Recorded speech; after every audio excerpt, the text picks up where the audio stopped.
Putting fish under a spell. Shamanism in Sumatra is found among the Bataks, the Sakais in Siak, the Kubus and the people of Pasema. It also is practiced by Malays on east of Siak, on the Brower Strait of Selat Panjang, and on the island of Bengkalis. Here is the base of the Tubuk fishery by the light of moon. Great so by the light of moon, great source of Tubuk swim into the Brower Strait. Their presence is betrayed by steady ripples on the water and by an occasional fish which leaps playfully out of the water. Sometimes they come in such numbers that an oar placed in the water stands upright, at least so the Malays say. Fishing is the principal means of subsistence in these regions. Now and then, however, it happens that the fish remain away for a long time and the people are threatened with famine. They therefore organize a great feast for which a woman is temporarily chosen as queen on the title Jinjang Raja. Four old village chiefs, Batin of Bengalis, act as her ministers and the wives act as ladies in waiting. The Jinjing Raja then invokes the 16 spirits of various escapes, and thus the global spirit allows them to possess her and to speak to her mouth. In this way, the people hear what sacrifices they must make in order to please the spirits and coax the fish. A feast of this kind costs hundreds of guilders and is accompanied by a number of ceremonies. When it has been decided to give a feast and the necessary money has been collected, two festal pavilions are built, one at Bukit Batu, one on the shore, one at Bukit Batu on the shore, and one at the mouth of the little river of Bengkalis. These are decorated with lively branches and yellow streamers. Then the Jinjang Raja is brought from her house and escorted to Bukit Batu in solemn procession with the four batins and their wives. She is led into the festal pavilion and sit down on a chair decorated with a figure of horse head. She is draped in a silken garment, and in her she holds a yellow kerchief with golden fringes. Outside the building there is singing and dancing, gongs and other musical instruments are heard, while the four batins step forward to perform the dance with the Jinjang Raja. Then a great brass salver is produced, on which lie incense, oil and rice.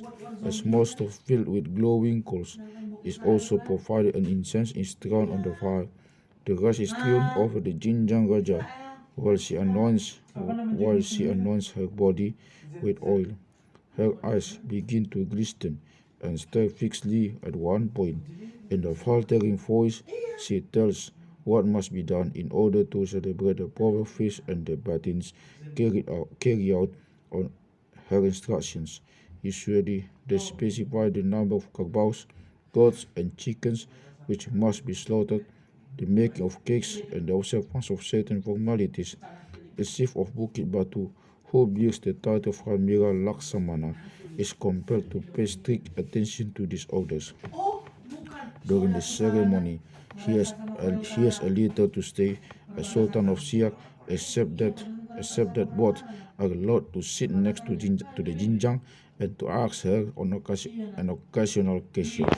It may be weeks and even months, however, before the Jinjang announces when they must go to the Bangkalis River to invoke the god Jangi.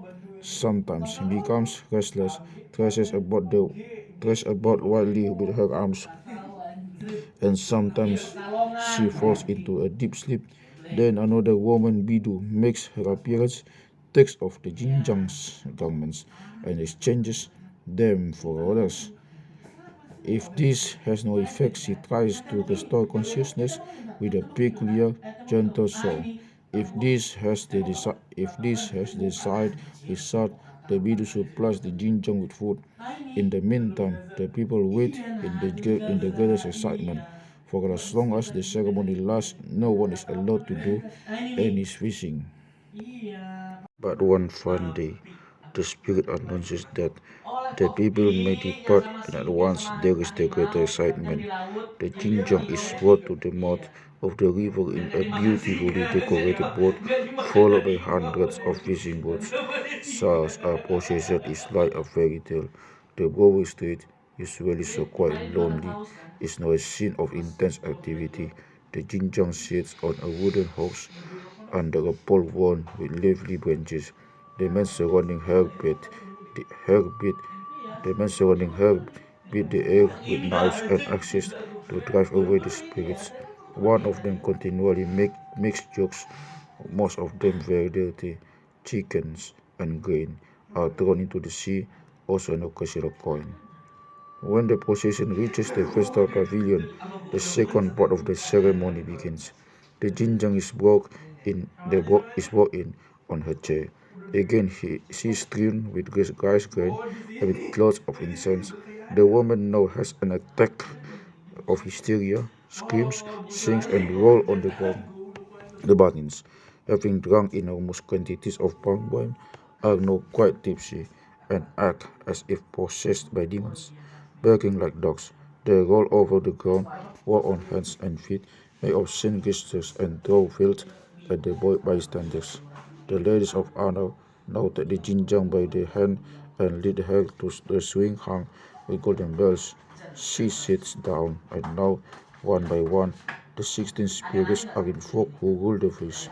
Gently swinging the jinjang speaks to them, and as no one understands the language of the spirits, they begin to translate the Bidu translates the replies. The Bidu translates the replies. They, they then they tell why the fish stay away and how they may remedy this river. At this moment, a mighty cry of joy bursts over the water, a cry from thousands of throats. The natives pelt each other with rice cakes and perform same battles.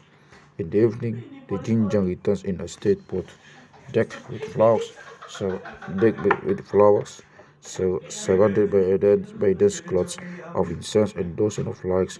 She sails through the starry night like a goddess. Then plaintive song is sung of the Prince of Malacca, the true fish, who saw in vain the hand of the Prince of Siak, the Puyu Puyu fish. This is the story. In the waters of Malacca, at Tanjung Tuan, lives the Trubuk, apparently a young ruling prince. He has set his heart on the princess of Pujung Puyu Puyu, who lives in a river pool in the interior of the country near Tanjung Padang. Apparently, she knows her only by her hearsay. The Kalasafis, who has seen her, describes her beauty to Trubuk and increases his patience. Trubuk proceeds to Tanjung Padang. Return to Tanjung Tuan, he bids the mackerel call up the other fishes. His dignitaries and officers appear, and Trubuk reveals to them that on trip upriver, at the last of full moon, he has seen Lady Puyu Puyu and cannot live without her. He asks for advice and help. His followers, sharks, dolphins, rays, mackerel, catfish, jewfish, the conger eel, and the mud eel, the last two playing a rather dubious part, all over to carry off Lady Puyu Puyu, boasting of their courage, strength, and weapons. But the Siakafish utters a word of warning. Such an expedition should be prepared very carefully.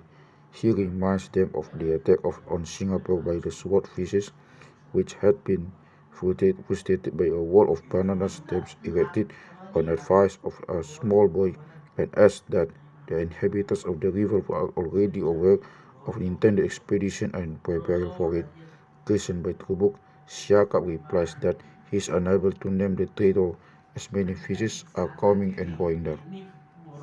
Lady Puyu Puyu is living peacefully in her river pool when the mud eel arrives and informs the spiny eel of the intended attack. Spiny eel informs her mistress that the noble youth is now ready to come and devour her. He is only waiting for the full moon. Lady Puyo Puyo is thus disturbed. She thinks that his coming will be heralded and bursts into her tears. Her lady in waiting, but her ladies in waiting and maids hurry to her and asks what the matter is. She tells them that Prince Tubuk of Tanjung Tuan will come and carry her off by force if she does not follow him willingly. She asks all she asks all her servants what should be done. The ladies all all of them freshwater fishes have they say something that being women they cannot resist. Other opine that they must try their luck in the fight. Lady Puyu Puyu declares that she does not object to the marriage, but is afraid that she will suffer later on. It is not that youth does not please her. The trouble lies in the difference between the countries, which will lead to difficulties. His country lies in the west, hers in the interior, hardly coming to the public notice. He is of the sea of the land, and no good will come of a marriage, which therefore she must decline. She cries, and the other officers say that she is right and must abide by her decision. Some swear that they will be captured together and follow their mistress everywhere. Others trust that heavy rain of drift nets will frustrate the attack. The Siluang fish suggest that they should be into the forest swamp. While they are discussing the matter, Congo Eel begins a very frivolous dance. Sekapa fish thus obeisance and rises and knocks him senseless. When Congo Eel recovers, he approaches Sekapa and sings a string of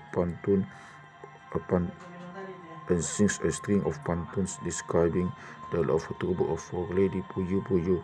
The audience rebukes him for jesting, but Lady Puyu Puyu says that though danger threatens, there is no reason why there should be some fun. And then she sits down by her duennas and has a good cry. The room of Lady Puyu Puyu's distress reaches her insignia Brill, who comes to pay his respects, accompanied by all the old servants and warriors of the state. They claim the right to fight for the princess, and each of them names the sea fish he will single out for his adversary. Kela the cock says that the only means of escape is to pray to God, as they will never be able to offer serious resistance to Tubuk. Kela claims to be clairvoyant. With the blessing of the gods, Allah will grant the princess prayer. Lady Puyu Puyu is convinced that Kela is right. Towards the evening, she begins praying and offering. She takes a ceremonial bath, mandi berimau, withdraws into her palace and prays until dawn.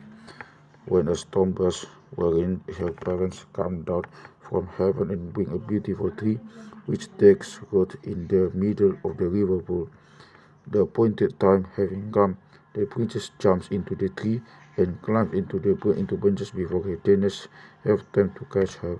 The fishes agree that Puyu Puyu has found her place, and she appears in the story no more. It is said that, living on the tree, she resigns herself to never meeting her lover, and thinks of the Kailasa fish, whose fate it is to mate with a bird. Trubuk has his warrior called up to storm the defenses of cliff nets.